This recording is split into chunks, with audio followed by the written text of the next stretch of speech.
Hi guys, I'm back. How you doing? It's been a minute, but I'm here today, and we're going to do something a little bit different today. Today, in this video, we are going to be reviewing the 1991 Stephen King novel, Needful Things. And so this book came out almost 30 years ago, and I'm almost 30, so it felt apt. And I hope that I have aged as well as this book. It blew my mind. I was so excited reading it, like I couldn't put it down. It was really a good read. And yeah, so this is a review of this book. Like I said, we're going to do things a little bit differently. Review. And yeah, there are going to be spoilers, so just keep that in mind if you haven't read the book. And yeah, I guess let's just get into it. If you haven't read the book and you're scared of spoilers, then stop the video right here, go read this book, and then come right back and watch this review, because I think it'll add value. At least that's what I'm hoping. Welcome back. Let's get into it. I don't know about you guys, but I have this habit of when I experience a media, whether it's a movie or a book or a piece of artwork, whatever the case is, as soon as I'm done reading it, I do a deep dive. I head straight to Google and I just absorb absolutely everything that I can about this piece of work that I've now become obsessed with. So I read Needful Things, and then I did my deep dive like I would normally do, and I didn't really find any of the kind of content that I was hoping to find on the book. And I was a little bit disappointed, but then I thought, wait, if the content doesn't exist, or the kind of content that I am looking for doesn't exist, then maybe I should create it. Let's have a little look at this. So like I said, we're trying something new. I've never done an in-depth review of anything before. I tried once with a movie and I felt really stupid, and I still do, but here I am trying for you, for the internet, and I guess sort of for myself as well. I like talking about media and things that I'm passionate about. Books is one of them. So if I find something that I think is really good, then I want to learn everything I can about it. I want to talk about it non-stop. I drive the people in my life mad talking about these kinds of things. So yeah, this is what we're going to be doing. If you enjoy this video, let me know, and then maybe I can make more. And even if you don't, I probably will make more, because this is how I spend my time these days. I make videos and I write books and I do things.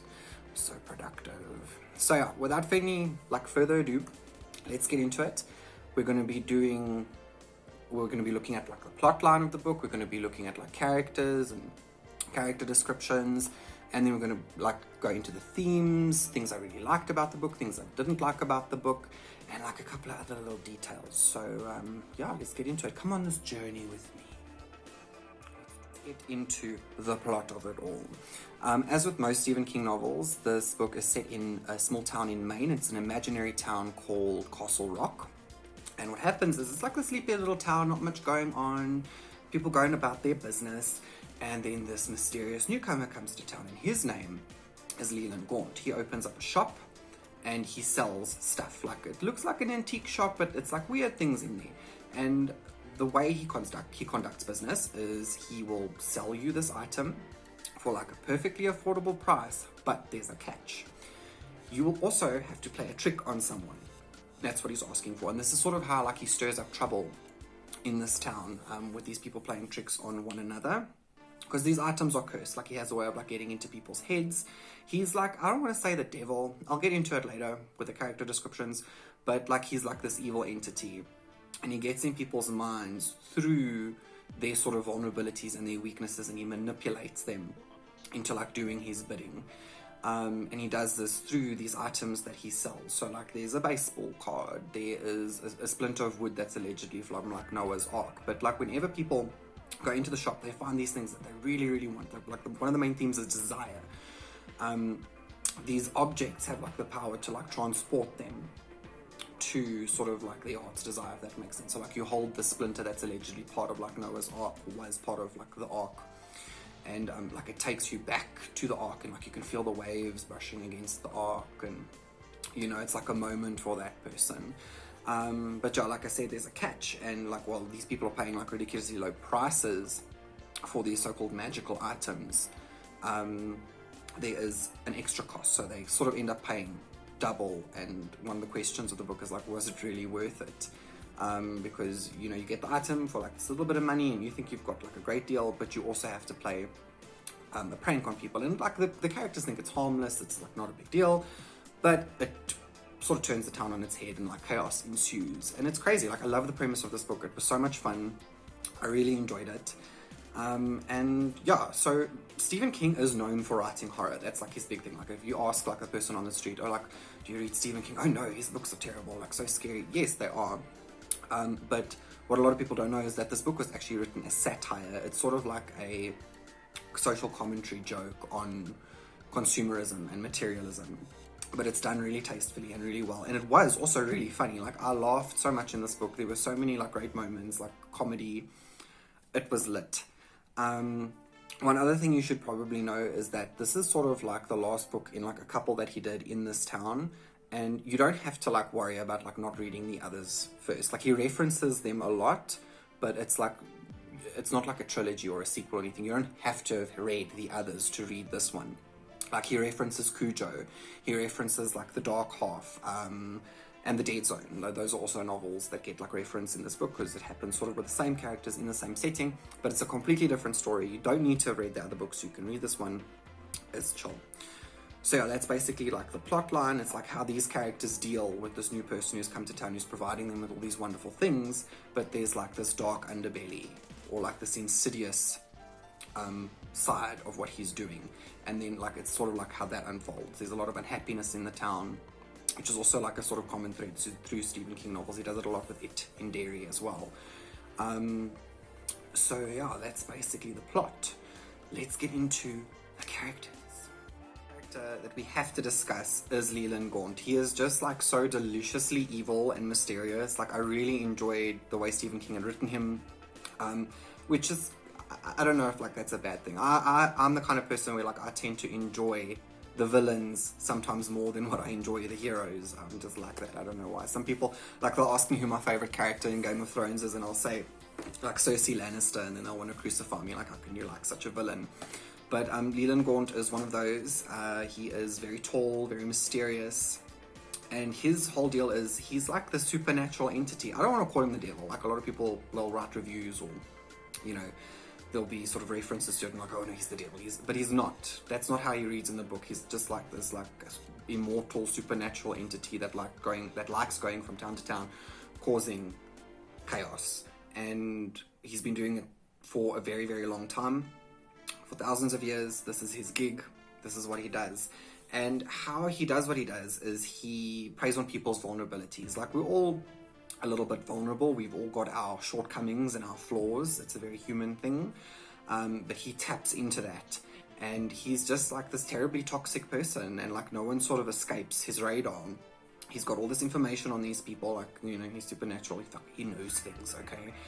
Super creepy. He's got like these gross long nails. And like, one of the little details in the book that I loved is that like people can't stand being touched by him. So they'll like go into the store. They don't know he's like a baddie. And he's like all warm and welcoming, and like people really like him. Like, he's awesome. But then he'll like shake their hand, or he'll like touch their shoulder, and like they freak the fuck out. Like, it is not nice to be touched by this man. You get overcome with like feelings of nausea, of like stress. It's just like not nice. And it gets to a stage where like people will go and see him for like a second or a third time, and they'll actually be frightened of him touching them, as in like, please don't come closer, don't touch me, no. But yeah, he's like really regal, really decent, and then like he'll like flip and he'll become like this like monster. Like, you know, he can like, there's so much detail put into this character. I really enjoyed him, but at his core, he is a master manipulator. He understands how people think, he understands how people act, and he uses that to get them to do what he wants them to do. Obviously, like, through his magic as well, but it's based, for me, I thought, like, in reality, because like we all know people that like, you know, you've got to be cautious of that one because, you know, she's a liar, she's a manipulator. We all know toxic people like that, and that was like really you know, what drew me towards Leland Gaunt is like, you know, he's based in reality. We all know that person who we steer clear of, or that we're unsure of, and like we get burnt by, and then we know, stay away. Yeah, he sells these things that are like super appealing to the buyer. Like, you go there and you find exactly what you're looking for. And we're all shoppers. We're all out for looking for a deal. and like you find that one thing that like, oh my gosh, this will like complete my life, I need to have this, whether it's, you know, we've all got our interests. And yeah, like he sells them these things, and they tend to think that like these things will fix their problems through these like magical experiences that they have with these objects. And that's how like he gets under their skin, and he gets into their heads, and like he gets into their nightmares, and this is how he manipulates them and controls them and gets them to do what he wants them to do. Because at his base, or at his core, he's a soul collector. He wants to collect people's souls.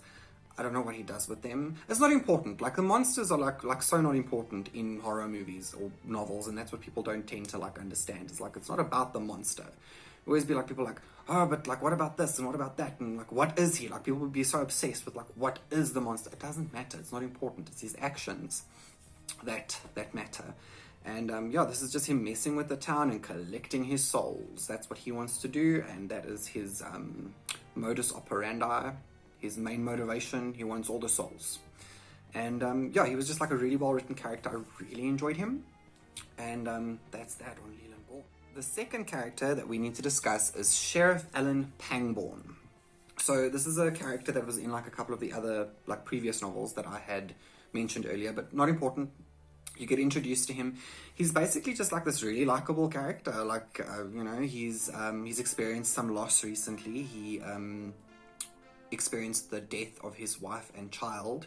They were in a car accident, and his whole deal is that like he's obsessed with what happened to them, because his wife wasn't displaying any kind of like reckless behavior or anything. He seems to think that there was some sort of like outside influence that caused the crash of the car. And what bugs him is that like she wasn't wearing her seatbelt, and he sort of like becomes obsessed with this. Like he blames himself for not like seeing the signs that his wife like had depression. And yeah, like his whole thing is like he's obsessed. He can't let go of the fact that like the death of his wife and his child were not his fault, but he's blaming himself. And he's not having a good time. He's like super depressed, he's super stressed. It's not easy. He's like an elected sheriff, so like he's trying to keep his job. He's not bad at his job, he's like really good at his job. And yeah, he's just the kind of character you like to like. I don't want to call him boring, because he's like into like a lot of like magic tricks, you know, like magician magic, you know, like he makes stuff appear out of thin air, you know, like parlor tricks. And he's into like making little shadow animals on the wall. He's like really good with his hands. And helping him through this process of like grieving for his wife and his child is this other character we're going to discuss next, Polly Chalmers, or Chalmers. I can't pronounce this name. I'm sorry, I'm not good. I should have probably researched it earlier. Bad preparation, but you know, he's found solace in her relationship, and he sort of started a romantic relationship with her, and we sort of like get introduced to the two of them together and who they are in the book. Yeah, he's like super moral, super good. He's like, you know, the hero archetype. He just wants to save everybody. He just wants to do what's right. But yeah, Leland Gaunt like sort of steers clear from him. He uses like every tool in his box to like keep Alan Pangborn away from the shop. Like Alan Pangborn doesn't meet Leland Gaunt until like pretty much the end of the book, because Leland Gaunt has done such a good job of like avoiding him. So yeah, like that's his thing. Like he's obsessed. He can't let go of things. Like that's his problem, or that's his sort of character flaw, is like he can't let go of things that are not within his control. And again, that is like a very human thing. Like we all want to blame ourselves for stuff that like we have no control over. It happens. Shit happens, as they say.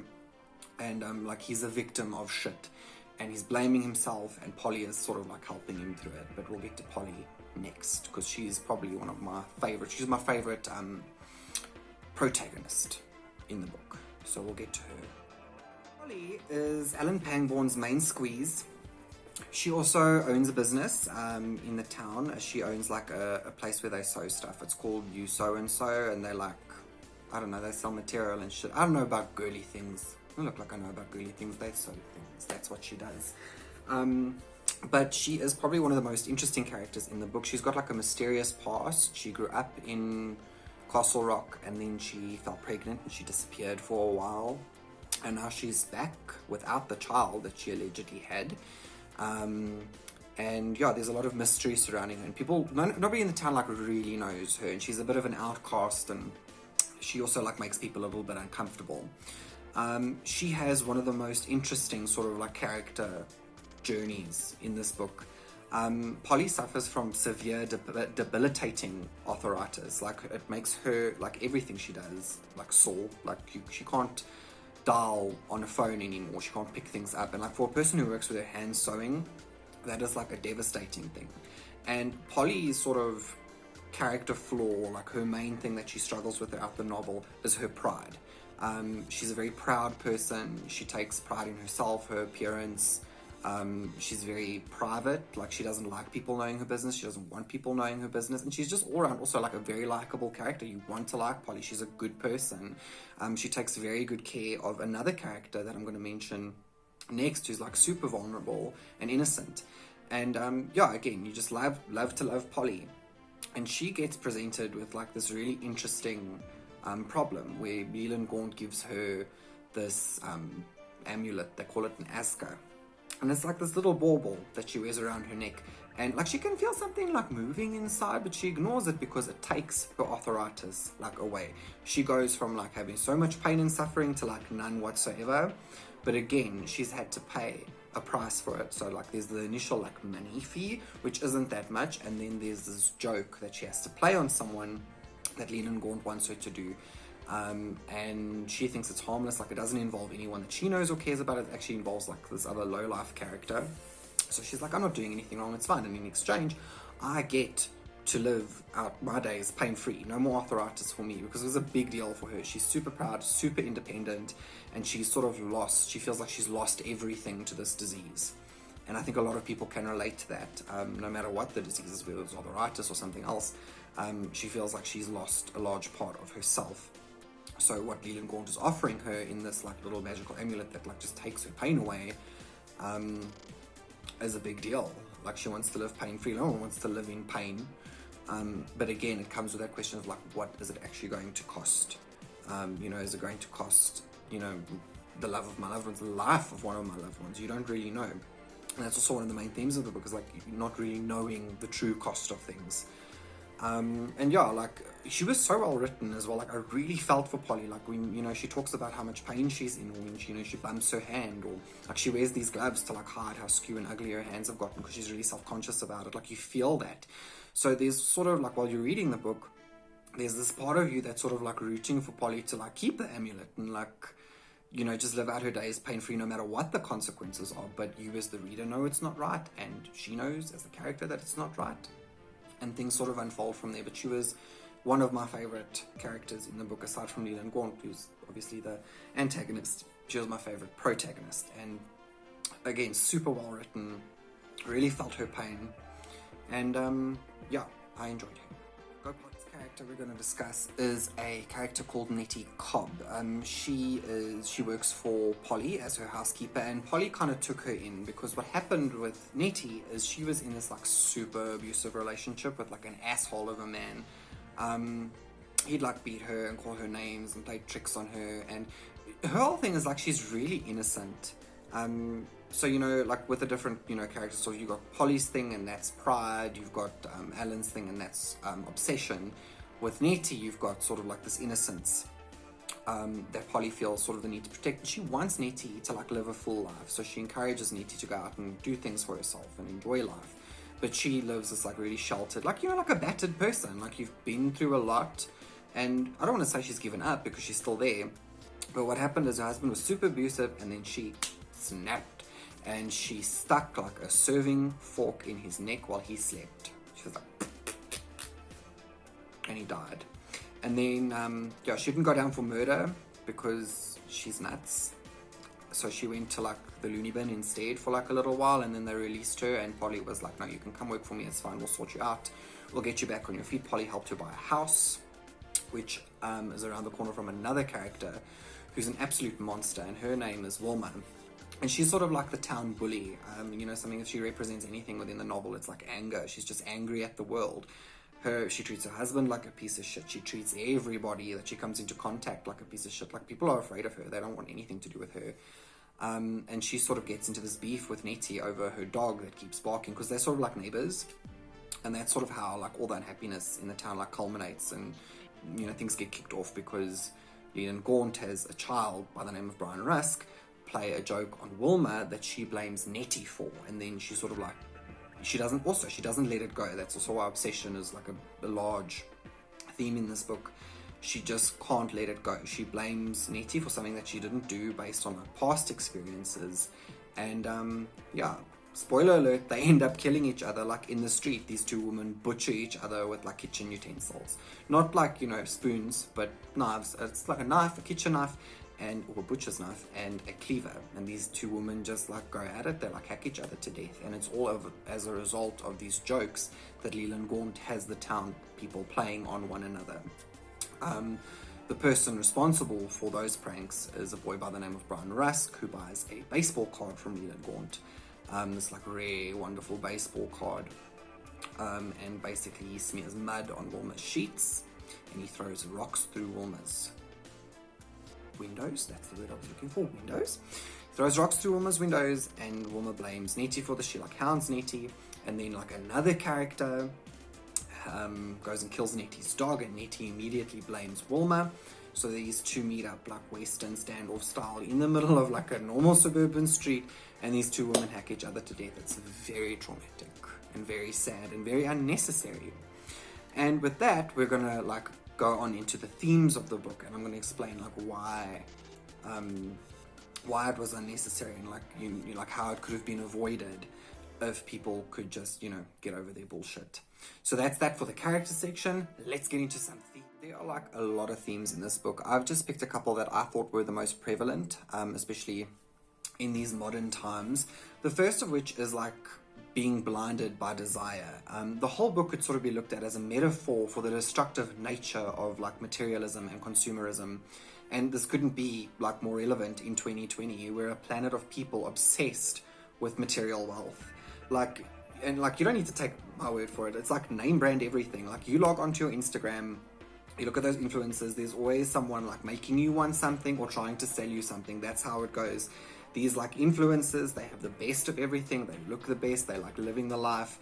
And I'm not even talking about like famous people that people to aspire to. I'm talking about like, these people who've got like a couple million or 1,000, 100, I don't know numbers, okay? But like a lot of followers on Instagram. And they look like they're living the life, and then you sit there and you go, okay, I want this too.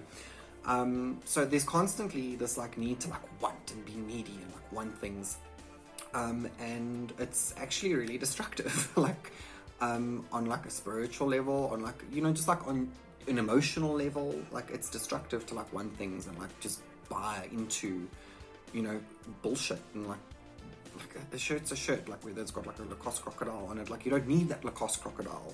But because, consumerism and materialism, it tricks people into thinking that they do need these things when they don't. Human beings, we're very wanty creatures. We want things that we can't afford. We want things that we don't need. But this book teaches us the importance of, thinking things over and thinking like a little bit further than that instant gratification of like, you want this now.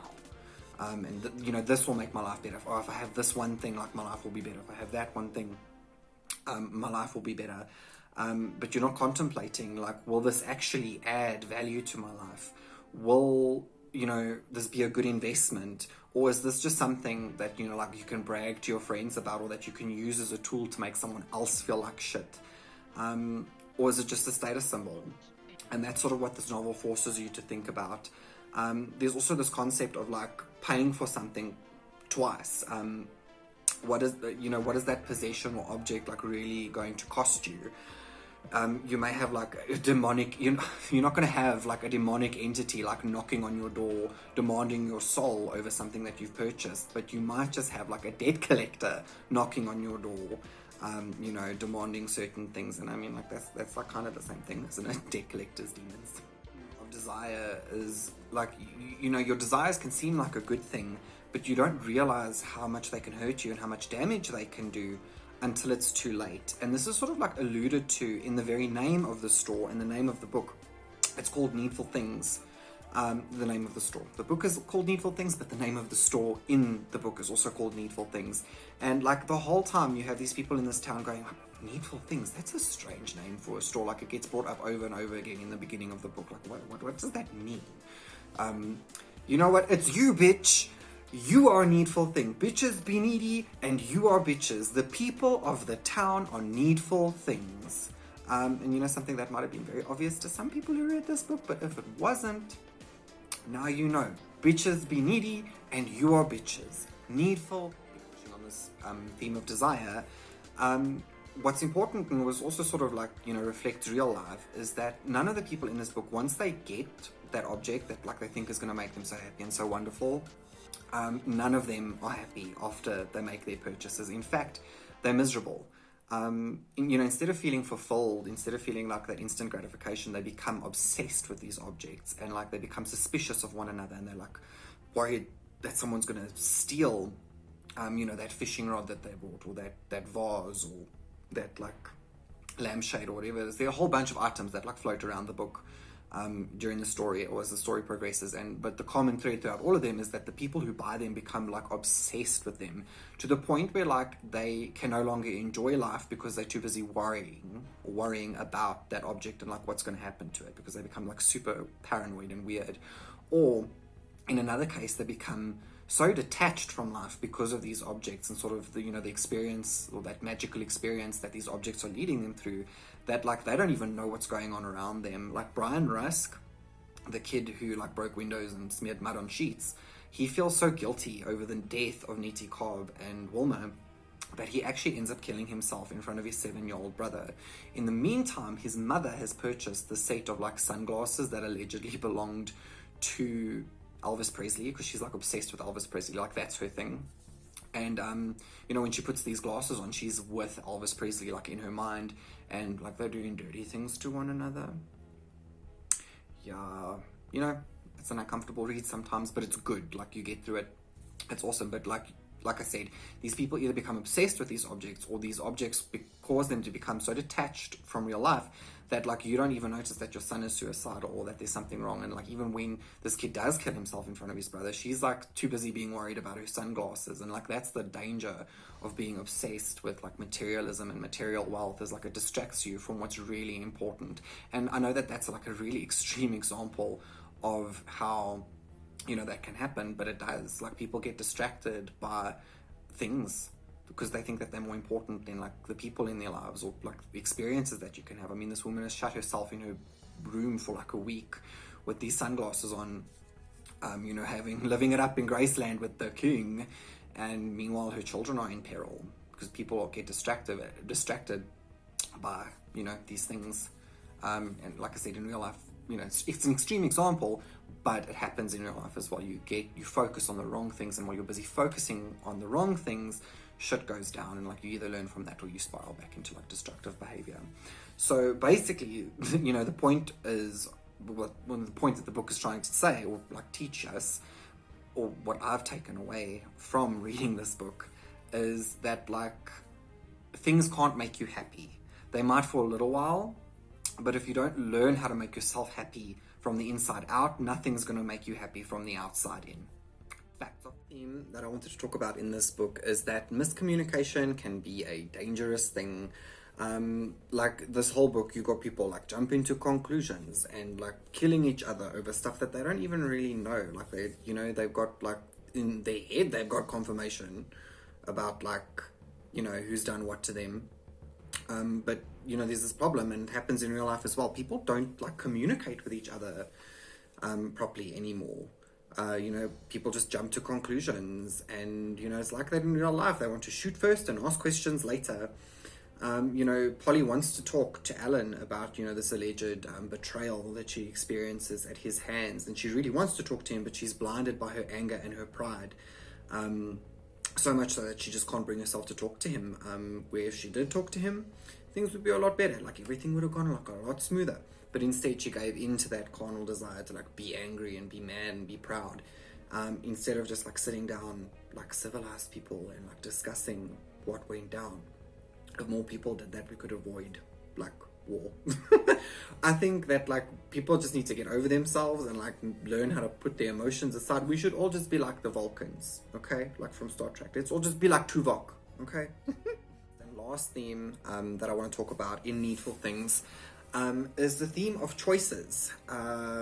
you know, Gaunt says in the book, like, he doesn't force people to do anything, and he never does. Like, he has this influence over stuff that, like, already exists inside these characters, like this ugliness or their weaknesses or their vulnerabilities. Like, he has a way to, like, influence them, but he doesn't force any of them to do it. It's their own greed and their own weaknesses that force them into making these decisions, because they're prioritizing these objects over what's right and, you know, what's good.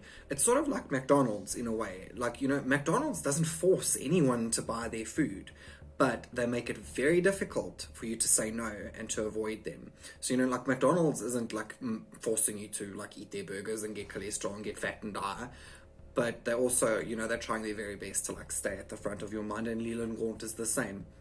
You know, Demon from Hell, massive global, like, corporation.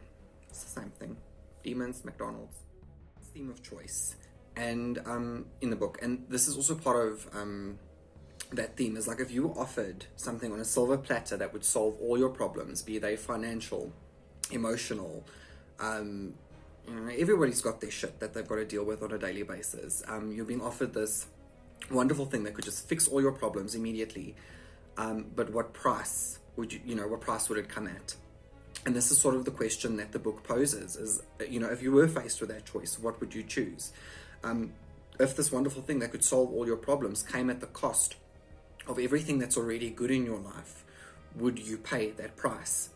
And it goes, you know, sort of even deeper than that.